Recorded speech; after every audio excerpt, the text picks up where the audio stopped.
মহিলাটা দেখলাম দুইটা খেজুর হাতে নিয়ে একটা দৌড় মারছে। ওগো সরকার, আমি মহিলার পিছনে পিছনে দৌড়াইতে লাগলাম। এমন সময় গিয়া দেখি ওই মহিলার দুইটা সন্তান খিদার যন্ত্রণায় মাটির মধ্যে গড়াগড়ি করতেছে। মহিলাটা একটা দৌড় মারছেন আল্লাহর নবী দুই সন্তানের নিকট গিয়া বলে, আয় আয়, এই নে বাবা, এই দুইটা খেজুর তোরা খায়া নে। ওগো আল্লাহর নবী, দুই খেজুর মা তার সন্তানের হাতে দিছেন। সন্তান দুইটা খেজুর মুখে দিবে, এমন সময় মারে বলে, মা 3 দিন পর্যন্ত তুমি কোনো কিছুই খাও নাই, এই মা এই নাও তুমি একটু খেজুর খায়া নাও। সন্তানটা যখন এই কথা বললেন তো মহিলা বলেন, না বাবা না, তারা খায়া নে, তোদের পেট বললে আমি মার পেট ভরা যাবে। এ আমার করিপুর এলাকার মা বোনেরা, আম্মা জান আয়েশা আল্লাহর নবীরে কয়, ওগো সরকার, এই দৃশ্য দেখে আমার মায়া লেগে গেছে। আপনার জন্য যে দুইটা অবশিষ্ট খেজুর রাখলাম, এই দুই খেজুরটা মহিলার হাতে তুইলা দিলাম। মহিলারে তাকায় তাকায় দেখলাম দুই খেজুর নিয়ে দৌড়াইতেছেন। ওগো সরকার, এই মুহূর্তে আমি মনে করলাম মনে হয় মহিলা তার পেটের ভিতরে খেজুরটা ঢুকাইবেন। না না, ওগো আল্লাহর রাসূল, মহিলাটারে দেখলাম অবশিষ্ট দুই খেজুর তার সন্তানের হাতে দিয়া বলে, নে বাবা নে, এই দুই খেজুরটা তোরা খায়া নে। আবার কোন দিন আমি মা তোদের হাতে খাবার দিতে পারি, আমি মা বলতে পারি না। এই মা সন্তানের মহাব্বত দেখা ওগো আল্লাহর রাসূল আমি আশ্চর্যান্বিত হয়ে গেলাম। এত মহাব্বত সন্তানের প্রতি, কিন্তু সন্তান মাদের প্রতি মহাব্বত দেখায় না। আল্লাহর রাসূল কয়, এ আমার উম্মত রাসূল, যদি মা বাবার সাথে তোরা বেয়াদবি করস তো নগদে দুনিয়াতে আযাব হয়ে যাবে। মওত আগ পর্যন্ত যেমন বাবা তুমি তোমার মার ইবাদত করবা, আল্লাহর ইবাদত করবা, মওত আগ পর্যন্ত বাবা মার খেদমত করবি। এই কথাটাই আমার তেলাওয়াতকৃত হাদিসের ভিতরে আল্লাহর নবী কয়, قال النبي صلى الله عليه وسلم قال النبي صلى الله عليه وسلم الجنة تحت أقدام الأمهات। আল্লাহর নবী কয়, এই পৃথিবীর উম্মতের দলেরা শুন, তোমরা আল্লাহ তাআলার ইবাদত যেমন ভাবে করবা, মওত আগ পর্যন্ত তোমাদের পিতামাতার খেদমত তেমন করবা। কেননা পিতামাতার খেদমত করবা, কেন করবা? এই বাবা আল্লাহ তাআলা কয়, আল্লাহর নবী বলেন মা বাবার খেদমত কেন করবি? কারণ প্রত্যেকটা সন্তানের জন্য জান্নাত আল্লাহ তাআলা তার মায়ের পায়ের নিচে রাখছেন। প্রত্যেকটা পুরুষের জন্য তার জান্নাত তার বাবার পায়ের নিচে আল্লাহ তাআলা রাখছেন। আল্লাহর নবী বলেন, শুধু কি তাই নাকি? কারণ মা বাবার ভিতরে আল্লাহ তাআলা কেমন দয়া রাখছেন, যে মায়াটা আল্লাহ তাআলা মার দিলের ভিতরে দিয়েছেন, এই মায়াটা আল্লাহ তাআলা অন্য কারো দিলের ভিতরে দেয় নাই। এমনই বহু হাদিস আল্লাহর রাসূল বর্ণনা করছেন। একদিনের একটা ওয়াকিয়া, সরকারে দু আলম নবী আম্মা জান আয়েশা সিদ্দিকা রাদিয়াল্লাহু তাআলা আনহার কামরাতে যখন প্রবেশ করছেন, তো আম্মা জান আয়েশা আল্লাহর রাসূলকে বলেন, ওগো সরকারে দু আলম নবী, আজকে আমি একটা আশ্চর্য ঘটনা দেখলাম। আল্লাহর রাসূল কয়, কি ঘটনা? আম্মা জান আয়েশা বলতেছেন, ওগো আল্লাহর নবী, আজকে আমি রোজা রাখলাম ইফতারির আগ মুহূর্তে। ওগো সরকার, আমি ঘরের ভিতরে তালাশ করে দেখলাম মাত্র 4টা খেজুর আছে। আমি আয়েশা চিন্তা করলাম, আজকের ইফতারটা 2টা খেজুরের মাধ্যমে আমি আয়েশা করব, আর 2টা খেজুর আল্লাহর রাসূলের জন্য রাইখা দিব। আল্লাহর রাসূল মাগরিবের আগ মুহূর্তে আমি ইফতারি নিয়ে যখন বসলাম, ওগো সরকার, ঠিক এই মুহূর্তে 3 দিনের অনাহারী একটা নারী আমি কিছু দিবানি। 3 দিন পর্যন্ত আমি মা কিছু খাই নাই, কিছু দিবানি, আল্লাহর রাস্তায় কিছু দান করবানি। ওগো আল্লাহর নবী, 3 দিনের অনাহারী মহিলার মুখ থেকে যখন এই কথা শুনলাম, ওগো সরকার, ঠিক এই মুহূর্তে আমি আয়েশা চিন্তা করলাম আজকের ইফতারিটা আমি 1 গ্লাস পানির মাধ্যমে কইরা ফেলব। ঠিক এই মুহূর্তে আমি 2টা খেজুর 3 দিনের অনাহারী ক্ষুধার্ত মহিলার হাতে দিয়া দিলাম সরকার। ওগো আল্লাহর নবী, মহিলাটা দেখলাম 2টা খেজুর হাতে নিয়া একটা দৌড় মারছে। ওগো সরকার, আমি মহিলার পিছনে পিছনে দৌড়াইতে লাগলাম। এমন সময় গিয়া দেখি ওই মহিলার 2টা সন্তান খিদার যন্ত্রণায় মাটির মধ্যে গড়াগড়ি করতেছে। মহিলাটা একটা দৌড় মারছেন আল্লাহর নবী, 2 সন্তানের নিকট গিয়া বলে, আয় আয়, এই নে বাবা, এই 2টা খেজুর তোরা খায়া নে। ওগো আল্লাহর নবী, 2 খেজুর মা তার সন্তানের হাতে দিছেন, সন্তান 2টা খেজুর মুখে দিবে। এমন সময় মারে বলে, মা 3 দিন পর্যন্ত তুমি কোনো কিছুই খাও নাই, এই মা এই নাও তুমি একটু খেজুর খায়া নাও। সন্তানটা যখন এই কথা বললেন তো মহিলা বলেন, না বাবা না, তোরা খায়া নে, তোদের পেট পড়লে আমি মার পেট ভরা যাবে। এ আমার করিপুরা এলাকার মা বোনেরা, আম্মাজান আয়েশা আল্লাহর নবীরে কয়, ওগো সরকার, এই দৃশ্য দেখে আমার মায়া লেগে গেছে। আপনার জন্য যে 2টা অবশিষ্ট খেজুর রাখলাম, এই 2 খেজুরটা মহিলার হাতে তুইলা দিলাম। মহিলারে তাকায় তাকায় দেখলাম 2 খেজুর নিয়ে দৌড়াইতেছেন। ওগো সরকার, এই মুহূর্তে আমি মনে করলাম মনে হয় মহিলা তার পেটের ভিতরে খেজুরটা ঢুকাইবেন। না না, ওগো আল্লাহর রাসূল, মহিলাটারে দেখলাম অবশিষ্ট 2 খেজুর তার সন্তানের হাতে দিয়া বলে, নে বাবা নে, এই 2 খেজুরটা তোরা খায়া নে। আবার কোন দিন আমি মা তোদের হাতে খাবার দিতে পারি, আমি মা বলতে পারি না। এই মা সন্তানের মহাব্বত দেখা ওগো আল্লাহর রাসূল আমি আশ্চর্যান্বিত হয়ে গেলাম। এত মহাব্বত সন্তানের প্রতি, কিন্তু সন্তান মাদের প্রতি মহাব্বত দেখায় না। আল্লাহর রাসূল কয়, এ আমার উম্মত রাসূল, যদি মা বাবার সাথে তোরা বেয়াদবি করস তো নগদে দুনিয়াতে আযাব হয়ে যাবে। এমন হাজারো হাজারো বাস্তব ওয়াকিয়া দেখলাম। এক সাংবাদিকের সাথে সাক্ষাৎ হয়েছে, তো তারা জিজ্ঞেস করলাম, ভাই আপনার জীবনে এমন কি আশ্চর্যান্বিত কোন ঘটনা দেখছেননি? তো সাংবাদিক বলতেছেন, হুজুর আমি একবার চিন্তা করলাম মা বাবাকে নিয়ে একটা স্টাডি করব, মা বাবা সম্পর্কে আমি একটা কলম ধরব। এমন সময় গো হুজুর, আমি বাংলাদেশের বিভিন্ন বৃদ্ধাশ্রমগুলি আমি অনুসন্ধান করতে লাগলাম। ওগো মাওলানা, আমি বাংলাদেশের এক বিশাল বড় এক বৃদ্ধাশ্রমের দিকে গেলাম। গিয়া দেখি একটা বৃদ্ধা বাবা চেয়ারের মধ্যে বসে বসে নিজের ডায়েরির মধ্যে জানি কি লিখতেছে। আমি হাঁটতে হাঁটতে ওই বৃদ্ধার কাছে চলে গেলাম। গিয়া দেখিনি কোনো সাধারণ মানুষ নয়, বাংলাদেশের ঢাকা বিশ্ববিদ্যালয়ের বাংলা বিভাগের প্রধান প্রফেসর ডাক্তার শামসুর রহমান। জিজ্ঞেস করলাম, স্যার দেশ বিদেশ আপনার ছাত্র ছড়িয়ে ছিটে আছে, আপনি কেন বৃদ্ধাশ্রমের ভিতরে কাটতেছে?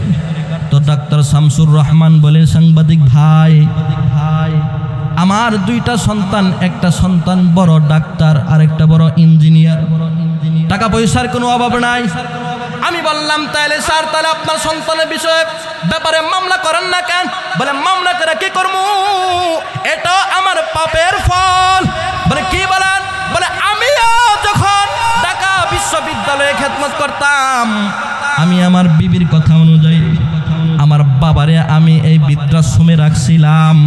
ভাগ্যক্রমে আল্লাহ তাআলা যেই বৃদ্ধাশ্রমে আমার বাবা ছিল সেই রুমটাই আমার কপালে জুটছে। এজন্য আমি চিন্তা করলাম এটা আমার নিজের কর্মের ফল। চিন্তা করতেছি, হায় রে, মা বাবার সাথে বেয়াদবি করার কারণে দুনিয়াতে আল্লাহ তাআলা এমন করতেছেন, না জানি আল্লাহ তাআলা আখিরাতে কি শাস্তি দেয়। সাংবাদিক বলেন, আমি পুরুষদের কেন্দ্র থেকে মহিলাদের কেন্দ্র গেলাম, গিয়ে দেখে একটা বৃদ্ধা মা চেয়ারের মধ্যে বসে বসে চোখের পানিগুলি নিজের শাড়ির আঁচল দিয়ে মুছতেছেন। আমি গিয়ে জিজ্ঞেস করলাম, এই মা কান্দেন কেন? মহিলাটা ডেকে ডেকে বলেন, বাবারে আজ থেকে 15টা বছর এই বৃদ্ধাশ্রমে আমি বৃদ্ধা মা এখানে সময় কাটাতেছি রে বাবা। 15টা বছর হয়ে গেছে, আমার সন্তান একটা বারের জন্য আমার দেখতে আসে না। আমি মা সারা 15টা বছর পর্যন্ত আমার সন্তানের জন্য অপেক্ষা করতেছি। এই বাবা, ঈদের সময় আমার সাথে যে সমস্ত মহিলারা থাকে রে বাবা, আশেপাশের আমার সাথে মহিলাদের সন্তানরা কেউ বড় বড় গাড়ি নিয়ে আসে, কেউ মোটর সাইকেল নিয়ে তার বাবারে তার মারে দেখা যায়, কিন্তু আমার সন্তান 15 বছর হয়ে গেছে, আমি মারি একটা বারের জন্য দেখতে আসে নাই রে বাবা। এই কথা বলিয়া সাংবাদিক বলেন, মহিলাটা আমার হাতে একটা চিঠি দিলেন। মহিলারা বললাম, মা এই চিঠির মধ্যে কি লেখা? তো মহিলা বলে, এই সাংবাদিক খুলে দেখ। তো সাংবাদিক বলেন, আমি চিঠিটা খুললাম, চিঠি খুইলা দেখি মহিলাটা বলতেছে, বাবা আজ 15 বছর হয়ে গেছে বাবা, তোর মারে তুই বৃদ্ধাশ্রমে রাখলি রে বাবা। এই বাবা 15 বছর পর্যন্ত তুই তোর মারে দেখতে আসিস না রে বাবা। আমার মন বলে, রে বাবা আমি যদি মরে যাই তাহলে এই বৃদ্ধাশ্রমে তুই আসবি না রে বাবা। এই বাবা তুই যখন ছোট ছিলি রে বাবা, আমি মা তোরে না খাওয়াই আমি খাইতাম না, তোরে না ঘুম পারে আমি মা ঘুমাইতাম। তুই যখন ঘর থেকে বাহির হয়ে যাইতি রে বাবা, এই বাবা তোর বাবা আমাকে বলতো, বাহিরে তুমি কেন বসে রইলা? তোর বাবার কাছে আমি বলছি আমার সন্তান বাহিরে, তো তোর বাবা রাগ হয়ে বলছেন, এই বিবি তার জন্য দরজা খুলবা না, তার জন্য অপেক্ষা করবা না। ও সন্তান, ঠিক ওই সময় তোর বাবার হাত পাটি পা আমি মা তোর বাবারে ঘুম পাড়ায় দিতাম। গভীর রাত্র পর্যন্ত বাবা তোর জন্য অপেক্ষা করতাম, তোরে ঘুম না পারাইয়া তোরে না খাবার খাওয়াইয়া আমি মা খাবার খাইতাম না। সন্তান আজকে 15 বছর হয়ে গেল, তার বিদ্যা মারে তুই বৃদ্ধাশ্রমে রাখলি রে বাবা। এই বাবা 15 বছর হয়ে গেছে রে বাবা, একটা বারের জন্য তুই আমার দেখতে আসিস না রে বাবা। সাংবাদিক বলেন, মহিলা এই কথা বলিয়া নিজের নাকের নাক ফুলটা খুইলা আমার হাতে দিয়া দিছেন। তো মহিলারে বললাম, এই মা এই নাক ফুল দিয়া কি হবে? মহিলাটা বলে, সাংবাদিক ভাই এই নাক ফুলটা নিয়ে তুমি আমার সন্তানের কাছে যাইবা বাবা রে, আমার সন্তানকে গিয়া বলবা আমি মা তারে নাক ফুলটা দিলাম। আমি যদি বৃদ্ধাশ্রমে মারা যাই আর আমার কোনো আত্মীয় স্বজন যদি বৃদ্ধাশ্রমে না আসে, তাহলে আমার দাফনটাই বৃদ্ধাশ্রমে হয়ে যাবে রে বাবা। এই বাবা নাক ফুলটা আমার সন্তানের হাতে দিবা বাবা, আর আমার সন্তানকে বলবা, এই বাবা তোর কাছে যদি কাফন দাফন করার কোনো টাকা না থাকে রে বাবা, আমার নাক ফুলটা তোরে দিয়া দিলাম রে বাবা। এই নাক ফুলটা বেচা বিক্রি করিয়া বাবা তুই তোর মার কাফন দাফনটা কইরা দিস রে বাবা। তারপর বৃদ্ধাশ্রমে তার মার দাফনটা হইতে দিস না রে বাবা। শেষ জীবনটা তোর বাবার সাথে কবরে আমি ঘুমাইতে চাই রে বাবা। এই হলো আমার করিপুর এলাকার মা বোনেরা, আমার যুবক ভাইরা, যুবতী বোনেরা, এই হলো বাংলার জমিনের চিত্র। অথচ মা বাবার চাইতে আপন কি হয় না? নাই নাই নাই, মা বাবার চাইতে আপন দুনিয়ার জমিনে কেউ নাই। এমন আরেকটা বাস্তব খেয়া পড়লাম যুগান্তর পত্রিকার ভিতরে, আজ থেকে প্রায় 10 বছর আগের ঘটনা। 350 জন যাত্রী সহ একটা লঞ্চ চাঁদপুর গজারিয়া মেঘনাতে ডুবে গেছিল। 350 জন যাত্রী সহ ওই লঞ্চে যারা ছিল কেউই পাশে নাই, সব মেরা গেছে গা। ওই লঞ্চের ভিতরে একটা সন্তান ছিল, ওই সন্তানের বাড়ি চাঁদপুর শরীয়তপুর সখীপুরে। সন্তানটা লঞ্চ দিয়া বাড়ির দিকে যখন আসতেছিলেন রে বাবা, যখন চাঁদপুর গজারিয়া পার হইয়া যখন মেঘনার কোলে লঞ্চ প্রবেশ করলো, ঠিক ওই মুহূর্তে ঘূর্ণিঝড়ের কবলে পড়ে গেছেন রে বাবা। ওই লঞ্চ ডুবার চিত্র থেকে একটা ঘটনা বাবা তোমরা অর্জন করো, শিক্ষা গ্রহণ করো। সন্তানের প্রতি মা বাবার কেমন মায়া। 350 জন যাত্রী সহ পুরা লঞ্চটা ডুবে গেছিল, কেউ বাঁচে নাই। ডুবার আগ মুহূর্তে একটা সন্তান তার মার কাছে ফোন দিছেন, মারে তোমার সন্তান বাড়ির দিকে রওনা দিছে রে মা। লঞ্চে যখন উঠলাম রে মা, লঞ্চটা পানির গনি জোরের কবলে পড়ে গেছে, মনে হয় মা বাসুম না। এই মা তোমার সন্তানটা মইরা যামুগা। মা জিন্দেগিতে কত খেদমত তোমার করলাম রে মা।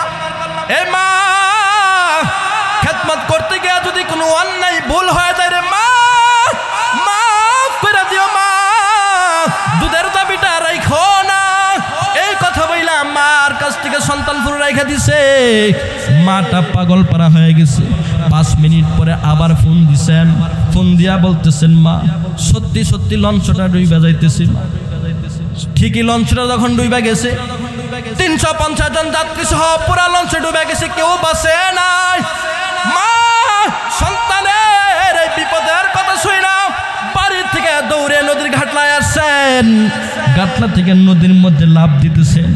মানুষগুলি ডেকে ডেকে বলে এই মহিলাটা ধর ধর, সে কোনো পানির মধ্যে জাপ দিতেছে। মহিলাটা ডেকে ডেকে বলেন না বাবা না, আমারে ধৈর্য না, আমার সন্তান নাকি পানির মধ্যে ডুবা ময়রা যাইতেছে, আমি মা পয়সা থেকে কি করবো। না না তোমরা কেউ আমারে উঠাইও না। মানুষগুলি তারে বুঝায়া সুজায়া তারে নদীর থেকে উঠায় বাড়িতে পাঠাইলেন। র্যাব বাহিনীর সন্ধানে লাশ তাল্লা শুরু হয়ে গেছে, অনুসন্ধান শুরু হয়ে গেছে মামা। এ বাবা 1 সপ্তাহ পর র্যাব বাহিনীর অনুসন্ধানের মাধ্যমে নদীর থেকে মৃত্যু লাশগুলি উঠাইতেছেন। 1 সপ্তাহ পর্যন্ত একটা লাশ যদি নদীর ভিতরে থাকে, পানির তলে থাকে, চিন্তা করে দেখেন লাশের কি হালত হবে, চেহারাটা কেমন বিকৃত হয়ে যাবে। 1 সপ্তাহ পরে র্যাব বাহিনীর সন্ধানে যখন ওই নদীর থেকে মৃত্যু লাশগুলো উঠাইছেন রে মা, ঠিক ওই সময় তাকায় দেখে মাছে কামড়ায়া সন্তানের চেহারাটারে বিকৃত করে ফেলছেন রে বাবা। চেহারাটা আর চেনা যায় না, দুর্গন্ধ শুরু হয়ে গেছে, লাশ পয়সা গেছে। বিডিআরের লোকেরা তারা পলিটিনের ভিতরে প্যাকেট করে ফেলছেন, আর নুমাল দ্বারা নিজেদের নাক চাপা ধরছেন। তার ব্যাগের থেকে তার আইডি কার্ড বাহির করলেন। আইডি কার্ড বাহির করার বাবা তার ঠিকানা অনুযায়ী 1 সপ্তাহ পরে অ্যাম্বুলেন্সের মাধ্যমে তাকে যখন তার বাড়িতে নিতেছেন রে বাবা, ঠিক এই মুহূর্তে মানুষগুলি মৃত্যু সন্তানের চেহারাটা দেখার জন্য সবাই যখন তার বাড়ির দিকে আগাইতেছেন, এমন সময় যখন মৃত্যু লাশটা যখন কবর থেকে নামাইছেন রে মা, দুর্গন্ধে মানুষ কাছে যায় না, নিজেদের শরীরের কাপড় দ্বারা নাকটারে চাপা ধরছেন, আর মানুষগুলি দূরে সরে যাইতেছেন। যেই মাত্র মা শুনছেন তার মৃত্যু সন্তানের লাশ আসছে, পচা লাশটার দেখা মা আঞ্জামাইরা বুকের মধ্যে ধরছে আর চুমু খাইতেছে, আর বলি এই বাবা তুই আমার বুকের ধন ছিলি, আজকে তুই আমার বুক খালি করে দিলি বাবা। এই বাবা তুই নাকি তোর মার জন্য একটা শাড়ি নিয়ে আসলি রে বাবা, দে বাবা দে তোর শাড়িগুলি আমি পরবো। এই বাবা তুই নাকি তোর বাবার জন্য একটা লুঙ্গি আনছিলি রে বাবা, দে লুঙ্গি তোর বাবা, এই দেখ তোর বাবা কাঁদতেছে, তোর বাবা লুঙ্গিটা পরবে রে বাবা, দে দে তোর বাবার লুঙ্গিটা দে, তোর বাবা পরবে। কিন্তু সন্তানের মুখে কোনো কথা নাই, সন্তানের লাশ গইরা গেছে, পয়সা গেছে, দুর্গন্ধ বাহির হইছে, মানুষগুলি দূরে সইরা যায়, তারপরও মা সন্তানের নিজের বুক থেকে দূরে সরাই না। এই হলো সন্তানের প্রতি মার মায়া, এই হলো সন্তানের প্রতি বাবার মায়া। যত বিপদে সন্তান পড়ুক না কেন, মা বাবাকে সন্তান ভুলা যায়, কিন্তু মা সন্তানরে ভুলে না, বাবা সন্তানরে ভুলে না। এই জন্যে আল্লাহর নবী কয়, এ আমার উম্মতেরা মৌত আগ পর্যন্ত তুই তোর মার খেদমত করবি, কারণ মার মতো আপন কাউরে পাবি না, বাবার মতো আপন তুই কাউরে পাইবি না।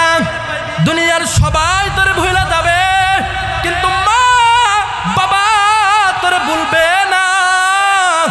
এই জন্য আল্লাহ তাআলা কয় মৌত আগ পর্যন্ত তুই আমি আল্লাহর ইবাদত করবি, আমি আল্লাহর ইবাদত কইরা আমি আল্লাহর সন্তুষ্টি অর্জন করবি। মৌত আগ পর্যন্ত তুই তোর মা বাবার খেদমত কইরা মা বাবার পায়ের নিচে থেকে তুই জান্নাত অর্জন করবি।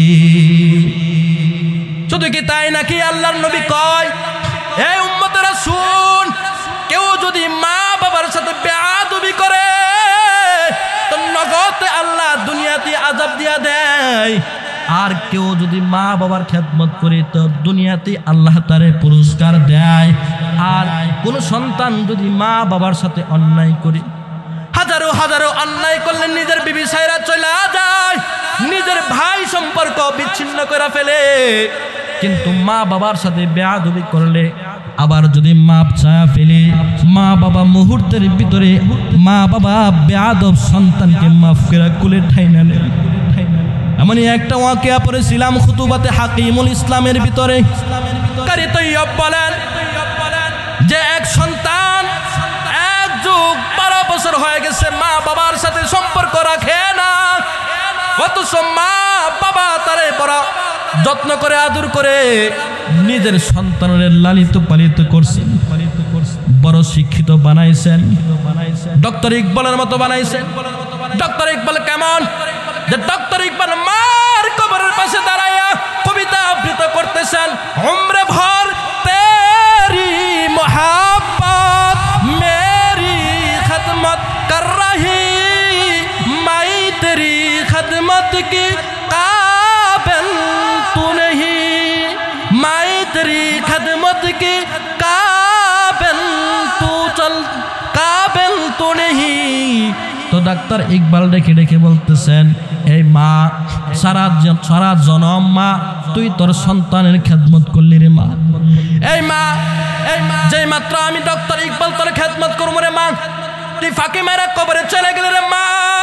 এই মা বাবার থেকে জমানো টাকা দিয়ে রে মা তুই ডক্টর ইকবাল রে খাওয়াইলি, ডক্টর ইকবাল রে দিলি, ডক্টর ইকবাল বাবার জমানো টাকা থেকে ডক্টর হইল। সারা জনম তুই তোর সন্তান ডক্টর ইকবালের শরীর ডইলা ডইলা গোসল করাইলি, নিজে না খাইয়া ডক্টর ইকবাল রে খাওয়াইলি রে মা। এই মা যে কেবলমাত্র আমি তোর খেদমত করবো রে মা, এই মা তুই আমারে ফাঁকি মেরা কবরে চলে গেলি রে। এই মা আমি ডক্টর ইকবাল আজকে বড় অসহায় হয়ে গেলাম, আজকে অন্যায় করে কারো কাছে মাপ চাইলে মাপ পাই না, কিন্তু তোমার কাছে হাজারো অন্যায় করলে মাপ চাইলে তুমি মাফ কইরা দিতা। এমন দয়ালু শুধু মাই হয়। কারি তৈয়ব বলেন সন্তানরা যখন বড় শিক্ষিত করলেন তো সন্তানটা মা বাবার সাথে কোনো সম্পর্ক রাখে নাই, সুন্দরী বিবির কবলে পইরা মা বাবার সাথে সম্পর্ক বিচ্ছিন্ন কইরা বহু দূরে চলে গেছে। এক যুগ হয়ে গেছে সন্তান মার সাথে কোনো সম্পর্ক রাখে নাই, বাবার সাথে কোনো সম্পর্ক নাই। সন্তানের বিরহের কারণে বাবা কান্না করতে করতে বাবাটা অসুস্থ হয়ে গেছে, বাবাটা পৃথিবীর জমিন থেকে বিদায় হয়ে গেছে। মহিলাটা সন্তানের জন্য কান্না করতে করতে আন্ধা হয়ে গেছে, চোখে দেখে না, তারপরও মহিলাটা সন্তানের জন্য কান্না করে। কারি তৈয়ব ডেকে ডেকে বলেন এক যুগ হয়ে গেছে, 12 বছর হয়ে গেছে, তারপরে সন্তান মা বাবার সাথে সম্পর্ক রাখে নাই। এক যুগ পরে আল্লাহ তাআলা সন্তানের প্রতি অসন্তুষ্ট হয়ে আল্লাহ তাআলা তার প্রতি আযাব গজব নাজিল করলেন। বিবির চাহিদা পূরণ করার শক্তি আল্লাহ তাআলা তার থেকে হরণ করে নিছেন। এ আমার আম্মা জানেরা, এক যুগ পর যখন আল্লাহ তাআলা যৌবনের চাহিদা উঠায় নিছেন তো সুন্দরী বিবি স্বামীর কাছে গিয়ে বলে, এই স্বামী আমি অল্প বয়সের নারী, আমার এখনো পুরা যৌবন রয়ে গেছে, তুমি আমার নিজের চাহিদা পূরণ করতে পারতেছো না, তোমার মতো স্বামীর সঙ্গে আমি সংসার করবো না। কারি তৈয়ব বলেন বিবির চাহিদা পূরণ না করার কারণে বিবিটা স্বামীরে ফাঁকি মেরে চলে গেছে গা। এক যুগ পরে সন্তান চোখের পানি ছেড়ে কান্দার বলে, এই বিবি এক যুগ পর পর্যন্ত তোর সঙ্গে ছিলাম, নিজের মা বাবার সাথে কোনো সম্পর্ক আমি রাখি নাই, মা বাবার সাথে ফোনে পর্যন্ত কথা বলি নাই।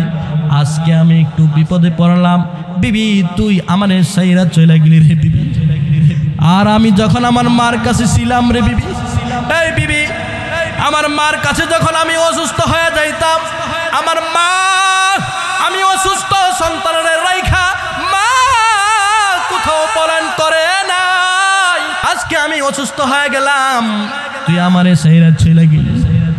সন্তানরা চোখের পানি ছেড়ে কান্দেন আর হাঁটি হাঁটি পা পা করে নিজের মা বাবার দিকে অগ্রসর হইতেছেন।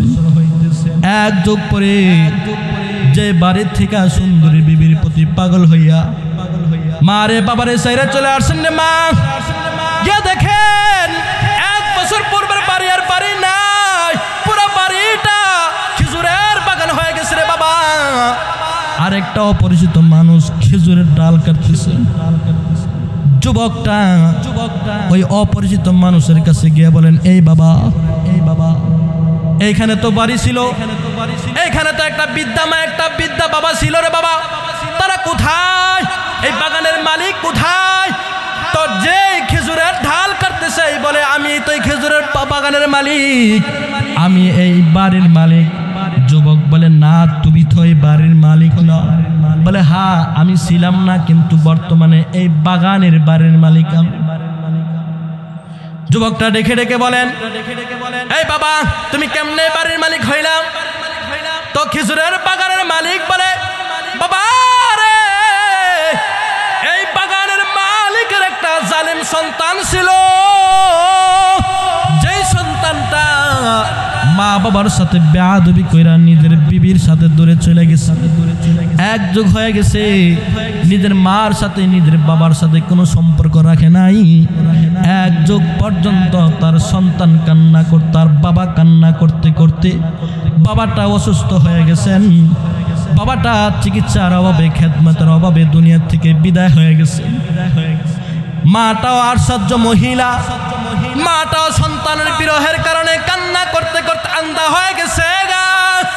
মা চোখে দেখে না, সন্তানের জন্য কান্না করতে করতে মাথা পর্যন্ত আন্ধা হয়েছে।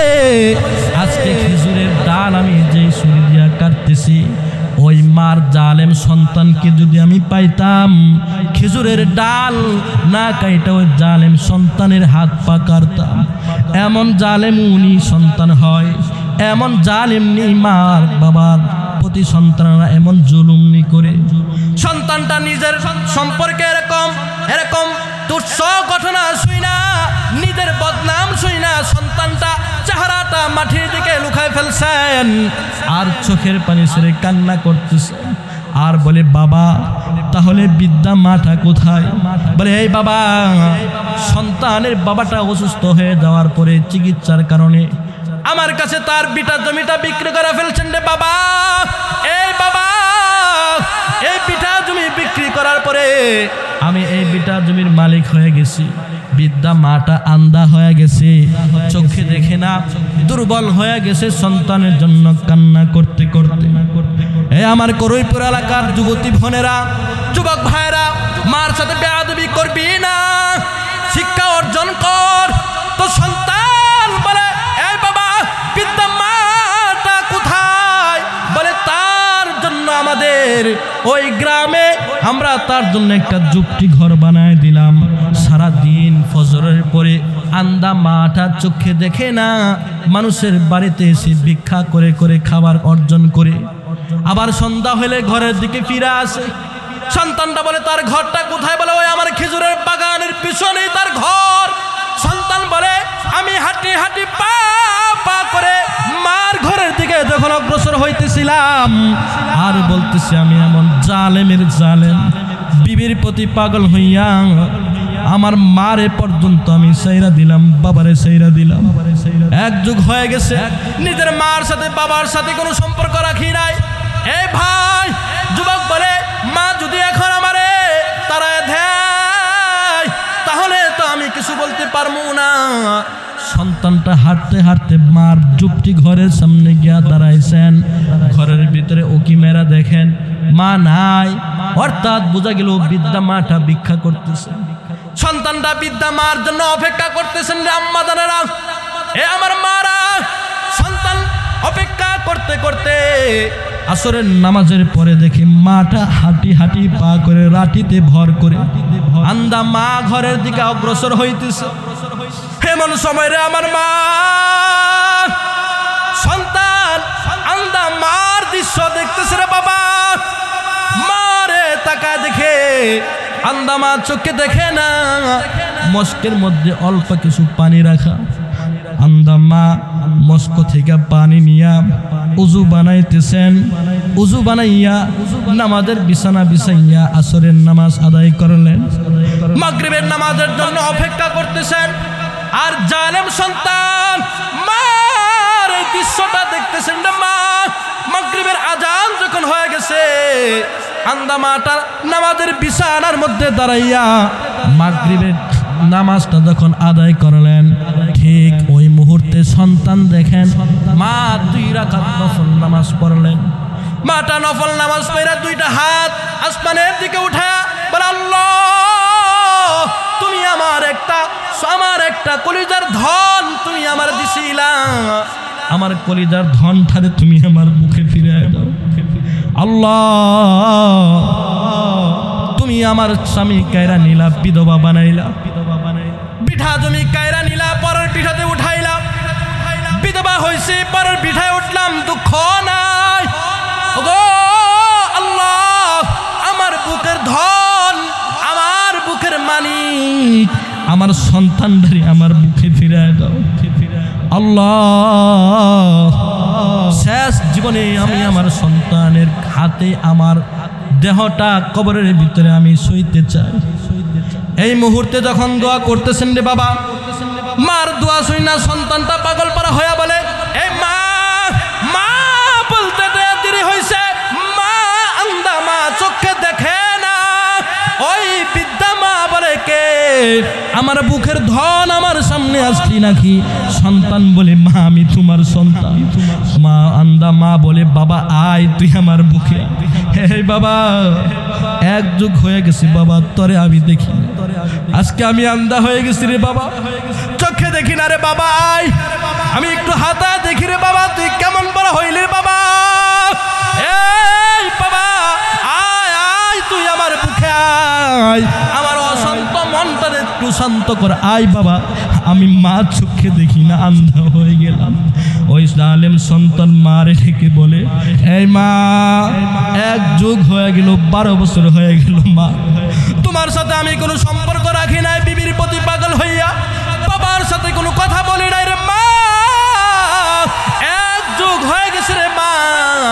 তুমি তারপর জালেম সন্তান তোমার দরজায় আসার পরে যার তুমি তোমার সন্তানটারে তারায় দাও নাই, বুকে জড়াই নিলা, সন্তানের জন্য কান্না করতে করতে অন্ধ হয়ে গেলাম। তারপরে সন্তানে ভুলো নাই, মা বলে, সন্তান তুই যখন বড় হয়ে তুই যখন ছোট ছিলে রে বাবা, আমি মা না খাইয়া তোরে খাওয়াইলাম, আমি না পইরা তোরে পড়াইলাম। এই বাবা তুই যখন চলে গেলি, তোর বাবা যখন মৃত্যু শয্যায় শয়িত হয়ে গেল, তোর বাবাটা যখন মরে গেছে গে বাবা, ঠিক ওই মুহূর্তে বাবা আমি জানলার ছিদ্র দিয়ে তাকায় দেখি বিদ্যা বা ভিন্ন মানুষ তোর বাবার গোসল করাইতেছেন, তোর বাবার কাপড় পরাইতেছে রে বাবা, আর আমি মা চোখের পানি ছেড়ে কান্না করি। আল্লাহ আমার বুকের ধন থাকতো আমার স্বামীটারে আমার সন্তান কবরে নামাইতে পারে নাই। এ আল্লাহ তুমি আমার মৃত্যু লাশটা ভিন্ন পুরুষের হাত লাগাইও না। আল্লাহ আমার বুকের ধন আমার বুকে ফিরায় দাও, আমার সন্তান যাতে আমাকে আমার লাশ বহন করে, আমার দেহটা যাতে আমার সন্তান তার কাঁধে কইরা কইরা শেষ জীবনটা তার বাবার পাশে যেন নামায়া দেয়। এই জন্য বাবা তোর জন্য কান্না করতেছি। এই জন্য আমার করের পরে এলাকার যুবতী ভনেরা, আম্মা ধানেরা, মা বাবার চাইতে আপন কাউরে পাইবা না, বাবার চাইতে আপন কেউ হবে না। তোমাদের কাছে আজকে আমি তালিম দিলাম এই করেপুর এলাকার জামে মসজিদের মাহফিল থেকে, জীবনে মার সাথে বেয়াদবি করবি না, বাবার সাথে বেয়াদবি করবি না। মার খেদমত করবি, বাবার খেদমত করে জান্নাত অর্জন করবি। আল্লাহর রাসূল কয় কারো বাবা মা যদি পৃথিবীতে না থাকে তাইলে কেমনে খেদমত করবি? তোর যদি একটা খালা থাকে, তোর মার একটা বান্ধবী যদি থাকে, তোর মার বান্ধবীরে খুশি করবি। তোর মার বোন তোর খালার হাতে কিছু টাকা দিবি, তোর খালার হাতে আপেল দিবি, কমলা দিবি। তোর খালা যদি খুশি হয়ে যায় তাহলে তোর মা কবরে খুশি হয়ে যাবে। আল্লাহ তাআলা নবী বলেন কোনো নেক সন্তান যদি তার সন্তান মা বাবার জন্য কান্না করে করে মা বাবার মাগফিরাতের জন্য দোয়া চায় তো আল্লাহ তাআলা সন্তানের দোয়াটাকে আল্লাহ তাআলা কবুল করে ফেলেন। আল্লাহর রাসূল কয় ইসালে সওয়াব পাঠাইবি, কেমনে পাঠাইবি? মাঝে মধ্যে মা বাবার জন্য কিছু দান সৎকার করবি, আর এই দান সৎকার বিনিময়ে আল্লাহ তাআলা তোর মা বাবার কবরটাকে শান্ত করবেন। এই আমার যুবক ভাইরা, আমার মা বোনেরা, এক সময় তুমি গরিব ছিলা, কোনো টাকা পয়সা ছিল না, বাবা ছিল মা ছিল, কিন্তু মা বাবারে ভালো জিনিস খাওয়াইতে পারো নাই, মা বাবারে ভালো জিনিস পড়াইতে পারো নাই। মা মরে গেছেন, বাবা মরে গেছেন গা, টাকার মালিক হয়ে গেছো, বাবার লাঠি পয়রা রইছে, মার চশমা পয়রা রইছে, টাকা আছে কিন্তু মারে খাবার খাওয়াইতে পারি নাই। আল্লাহর রাসূল বলেন নিরাশ হইবা না, নৈরাশ হইবা না। যদি টাকা পয়সার মালিক হয়ে যাও, মা বাবার জন্য মসজিদ মাদ্রাসায় কিছু দান সৎকার করবা। তোমার দানের বিনিময়ে, তোমার সৎকার বিনিময়ে তোমার মা তোমার বাবা কবরের ভিতরে শান্তি পাবে। এই আমার করিমপুর এলাকার প্যান্ডেলের নিচরে যে মা বোনেরা আছে, এখানে অনেকের মা নাই, অনেকের বাবা নাই। যাদের মা বাবা নাই কবর থেকে তাকায় রইছেন, আমার জন্য সন্তান কিছু পাঠা। মানুষ ইন্তেকাল করলে তার ইবাদতের রাস্তা বন্ধ হয়ে যায়, কিন্তু ইসালে সওয়াবের রাস্তা বন্ধ হয় না। মা বাবা তাকায় রইছেন, সন্তান কিছু ইসালে সওয়াব পাঠা। এজন্য এখানে অনেকে মা হারা আছেন, বাবা হারা আছেন। বাড়িতে যাইবেন, মার চশমা পাইবেন, বাবার লাঠি পাইবেন, কিন্তু মারে আর বাবারে পাইবেন না। চোখের পানি ছেড়ে মা বাবার জন্য যদি আজকে এখানে বৈশা মা বাবার জন্য যদি কান্না করতে পারেন, আল্লাহর কসম আপনার চোখের পানির বিনিময়ে আল্লাহ তাআলা মা বাবার কবরটাকে আল্লাহ তাআলা শান্ত করবেন। এজন্য এমন কোন মা আসেননি, মা টাকার মালিক হইছ, গাড়ির মালিক হইছ, বাড়ির মালিক হইছ, নিজের থ্রি পিসের পিছনে ৩,০০০ ৪,০০০ টাকা, নিজের কসমেটিকের ভিতরে কত টাকা তুমি নষ্ট করো, কিন্তু মারে যে কিছু খাওয়াইবা এরকম সুযোগ তোমার নাই। আজকে এখানে সুযোগ হয়ে গেছেন, এমন কোনো মা আসনি আল্লাহর ঘরকে সুন্দর করার জন্যে, মার কবরটাকে শান্ত করার জন্যে, বাবার কবরের নূরের বাতি জ্বালানোর জন্যে এমন কোনো মা আসনি এই আল্লাহর ঘরকে সুন্দর করার জন্যে ৫,০০০ টাকা নগদ অথবা বাকিতে এইখানে দান করবেন।